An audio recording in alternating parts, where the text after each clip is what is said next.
Hello Virgo, ito yung reading mo for the month of November. Ano yung mga ganap, mga posibleng paparating sa iyo, yung mga dapat mong malaman. Maraming salamat Virgo kung palagi kang sumusubaybay, malaking tulong, and sobrang na-appreciate ko po yung mga like, shares, and comments ninyo.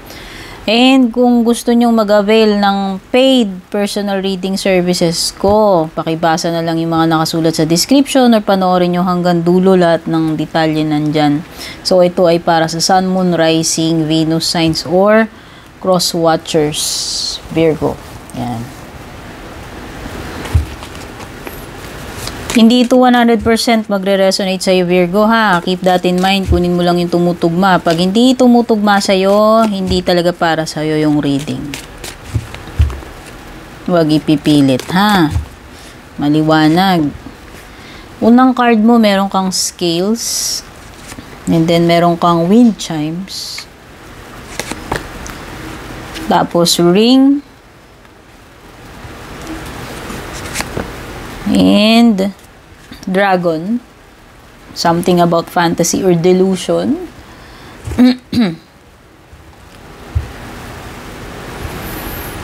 Okay.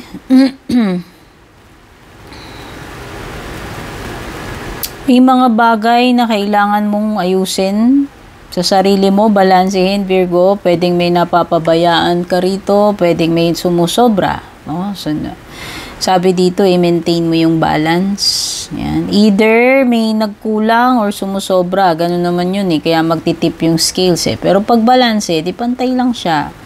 Pag nagagawa mo ng tama, no, ibig sabihin. Kailangan lang balansehin. Yun lang yun. I-maintain mo yung balance. Lahat naman ng kulang masama. Lahat din ng sobra masama. So, dapat nasa gitna lang. Okay, pagbabalance ng peace and harmony, pwede rin. Some of you, kayo yung peacekeeper. Or maybe you are having difficulty na i-keep yung balance and harmony ngayong November. So, hindi ko alam kung may mga alit-alitan ba dyan or ano ba tong mga bagay na to na kailangan mong i-maintain or i-balance. May kinalaman siya sa peace and harmony. Kung ma-maintain mo yan, kung mababalanse mo yan, ibig sabihin, walang gulo, walang problema. At pag hindi na nababalanse, doon nagkakaroon ng mga issue, ng problema, yun yung nafe-feel ko dito sa dalawang cards mo. Especially sa relationship, sa marriage, Okay, kung single ka, this is an indication na papasok ka pa lang sa commitment, sa relationship, pero pwedeng iba dito kasal na, committed na kayo. So, may partnership dito or commitment na papasukin ngayong November. Pwedeng business partnership or romantic partnership yan.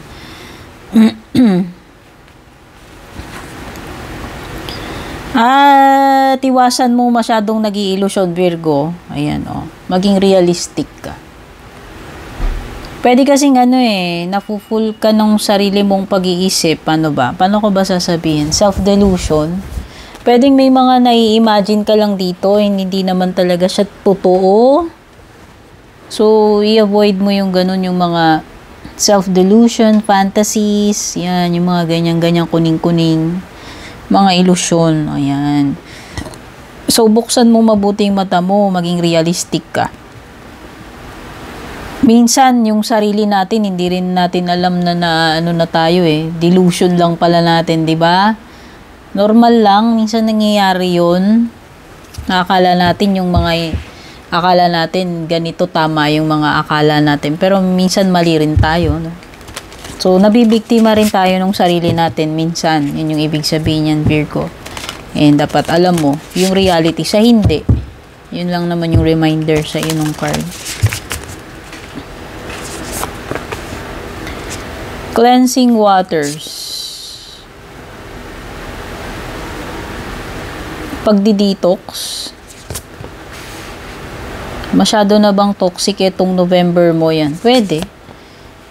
Kailangan mo ng balance. Baka masyado ng toxic kasi puro ka na lang trabaho, stress ka na.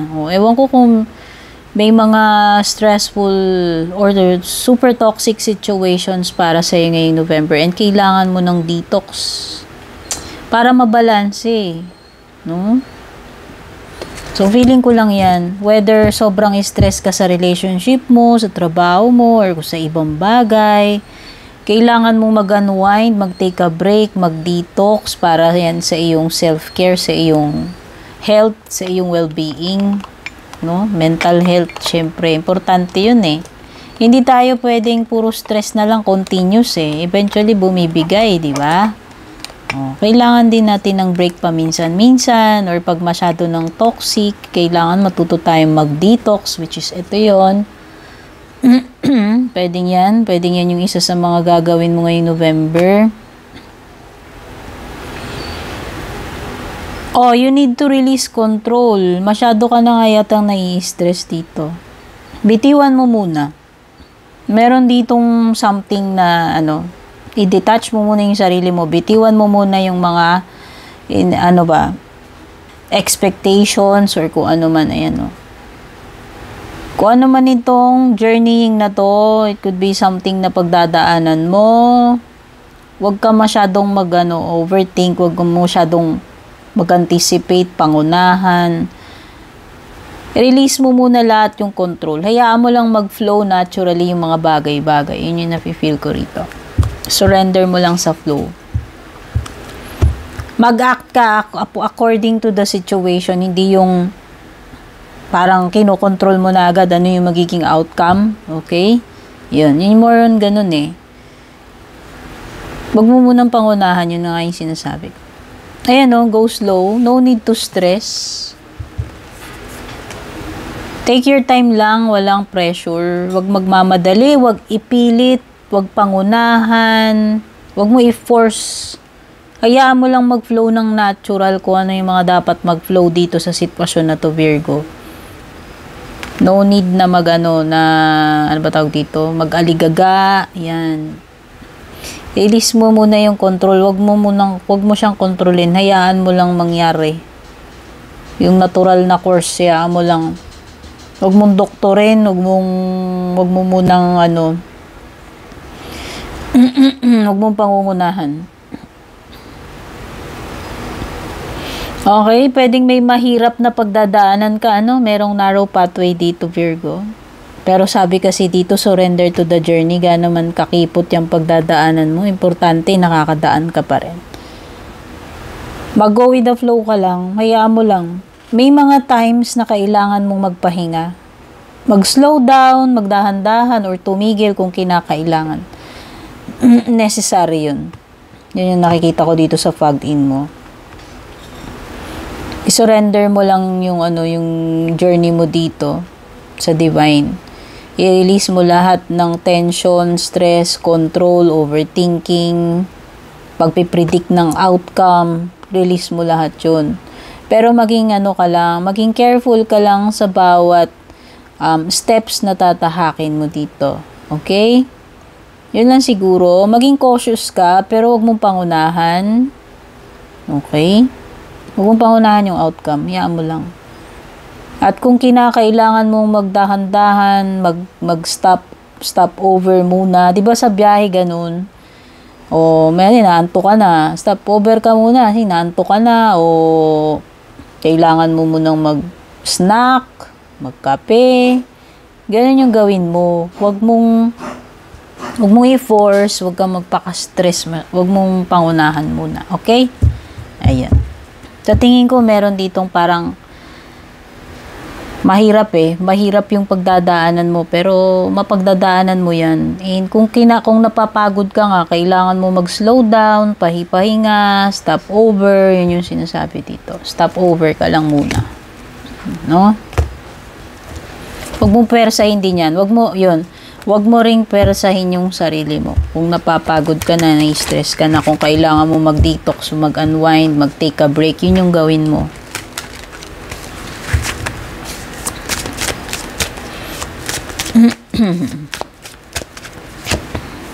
Okay, may Pisces energy dito. May aalis. Something na tatalikuran or aalis. something na i-give up kapalit ng something na mas better or maghahanap ng opportunity sa ibang lugar. Ayan, baka iba sa inyo may pag-abroad dito or pwedeng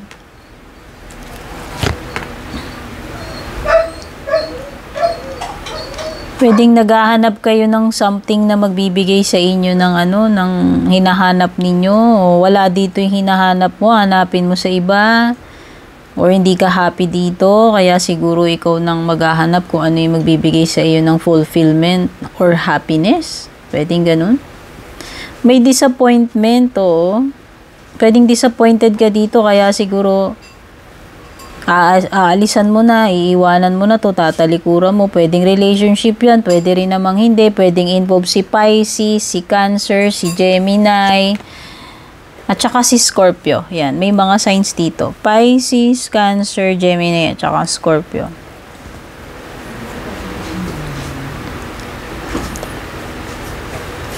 Uy! So, tignan nga natin love life mo. Kasi parang may nakita akong pagpili, pag-iwan. Tignan natin, ha? Ending, ayan. Baka naman something about sa love life mo. Ouch! Okay, so mukhang may mare-reveal dito sa love life mo. Mukhang may matutuklasan ka. Wait lang, kuha pa tayo. Okay. Kasi parang may pagpili dito, ayan may importanteng decision to make with the lovers. Pwede rin itong pagpasok sa commitment. Ayun na nga, pwedeng marriage, pwedeng pagpasok sa business or romantic partnership. Ayan, may partnership may pagsasama ng dalawang tao rito romantic man yan or hindi. Uy, may tinamaan ng dito, Cupid's arrow. Okay, kung naghahanap kayo ng clarity dito sa love life nyo, yan. Pwedeng yan yung makukuha ninyo. Or meron ditong ipagpapalit. Kasi parang merong pagpili dito So, hindi ko alam kung may pinagpipilian ka ba, Virgo. Dalawa ba yung person mo? Dalawa yung person ng person mo? So, yan ha. Bala na kayo mag-connect-connect kung energy nyo, energy ng person nyo. Pero parang napana ni Cupido to. To sino man sa inyo. Pwedeng napana. At yung isa, awang-awa siya sa sarili niya. Parang meron something dito na nawawalan ng alignment. Nawawala sa balance yung relationship din. Ayan, Kaya pala, nawala yung peace and harmony sa samahan, sa marriage man to or sa relationship ninyo. And parang nakikita ko dito mukhang may mga kailangan pag-usapan, pagdesisyonan, kung magi-stay pa ba dito or magmo-move forward na lang, tatalikuran na lang ba tong connection na to, kasi parang may ending din parang may ending din dito with the death card ayan ha, sila involved dito, sila Pisces, si Cancer, si Gemini, tsaka si Scorpio. Pwedeng may ending, pwedeng merong nakilala yung isa na pana ni Cupido and then kinailangan niya mamili between dong dalawang tao. Kaya siguro nagkaroon ng ending, tapos yung isa na kung hindi siya napili, of course, syempre, siya yung magse-self-pity dito. Pero para kasing hindi na kayo in tune sa isa't isa, ayan may lack of alignment parang hindi na kayo on the same page na itong person na to. So doon pa lang nasisense na natin na may conflict na sa pagtitinginan, sa feeling, sa samahan ninyo. Kaya nga siguro meron nang aalis dito o ngayong November yan, pwedeng maganap yung mga yan ngayong November.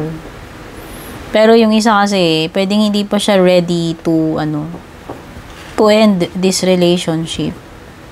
Pero yung isa parang desidido na siya or nakapili na siya. Yan. Possible na may third wheel, third party. Or pwedeng may party pa parating dito kasi itong Three of Cups pwede ring celebration ito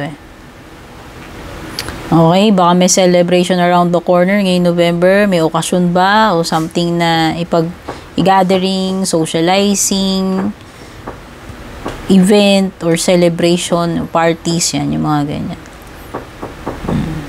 Basta strong energy dito ng ending. And merong parang napana ni Cupido.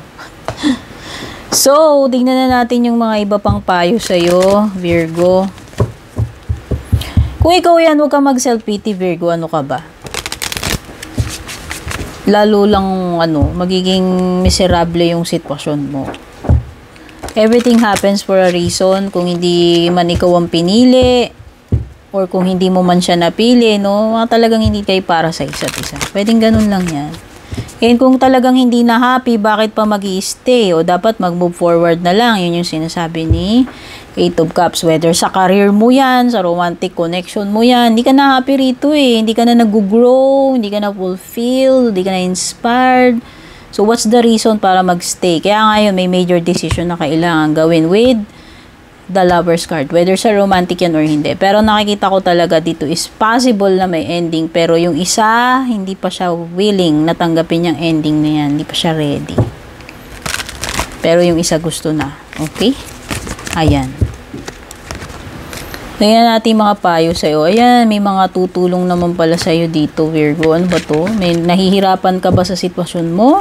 Kasi kung kailangan mo talaga ng tulong, why not? Kung may nag-o-offer sa'yo ng tulong, maging grateful ka, tanggapin mo, maging humble ka kung hindi mo kaya. Basta merong mga tao na susuporta sa'yo. Ayan maliwanag naman with the Three of Cups. Tsaka ito. Merong mga tao handang tulungan ka, suportahan ka dito, Virgo. Huwag mong kakalimutan yung may mga nagmamalasakit sa'yo, may mga nagmamahal sa'yo. Okay, suportado ka nila dito. Kaya huwag kang mahihiya na mag-ask ng help pagkakailangan mo. And huwag mo rin tanggihan yung nila, yung gesture nila, yung kindness nila kung gusto ka man nilang tulungan, no? May mga bagay talaga dito kailangan pang pag-usapan. Uli. Balikan. Reviewin muna pag-usapan. May mga matters dito na kailangan mong reviewin. I-reconsider ninyo o baka magkaroon pa uli ng negosasyon dito, usapan dito. Di ko alam kung romantic to hindi, basta merong mga matters na kailangan balikan, reviewin, pag-usapan. No? Huwag kang mag-quit, Virgo. Ano ba to? Malapit na siguro. O baka may malapit ka nang ma-achieve ngayong November, tuloy-tuloy mo lang yan. Kasi malapit na konting-konti na lang, at kung titigil ka pa, di walay. So, tuloy-tuloy mo lang. Kembot ng kembot. Mukhang achievable naman yan. Don't stop. Okay? Hindi ito yung time na sumuko ka, mag-quit ka, or mag-resign ka. Baka mga ganun. Ayan, merong something like perfect timing para sa'yo. O baka ngayong November. Baka meron ditong tamang-tama na itong November mo dapat gawin yung bagay na yan. May sinasabi dito about perfect timing. Sige. Tignan na natin yung closing message mo, Virgo. Pasensya na kayo sa boses ko. Sobrang dami na readings na gawa ko ngayong araw na to. Bumibigay na yung ating vocal cords. Yan. Ito inuugot natin para sa iyong closing message, no? Take delight in the Lord, and He will give you the desires of your heart. Psalm, Hindi ko mabasa eh. At yung pinaka-mensahe, you are worthy of love and respect. Surround yourself with supportive and encouraging people. Ayun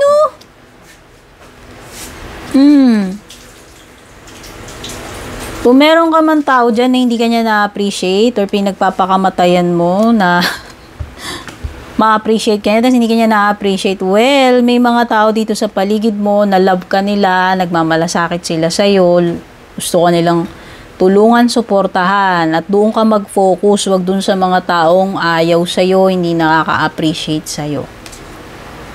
Kasi ibalik mo yung iyong self-love, self-esteem. Worthy ka ng love and respect. Yun yung wag mong kakalimutan. At pakinggan mo yung mga taong supportive sa'yo na nag-i-encourage sa'yo. Love you, Virgo. Take care. God bless.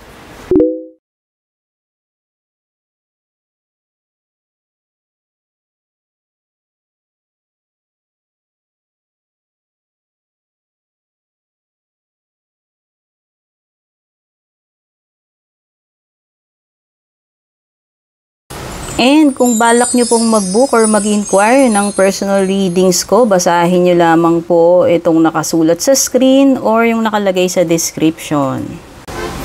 Shoutout at thank you sa ating mga YouTube channel members, Juliet Saito, Vel, Mildred, Julian, Alejandra, Maya 2.6, Michael, Rosel, Belen, Melinda, Jane, Devi, Joy, Gwen, De Luna. Shoutout and thank you rin sa ating mga FB page subscribers, Alicia, Aida, Jovel, May, Ann, Jennifer, Jane, Aida, Aluwap, Emilu, Melinda, Grizel, at ang pinakabago si Shay Santos.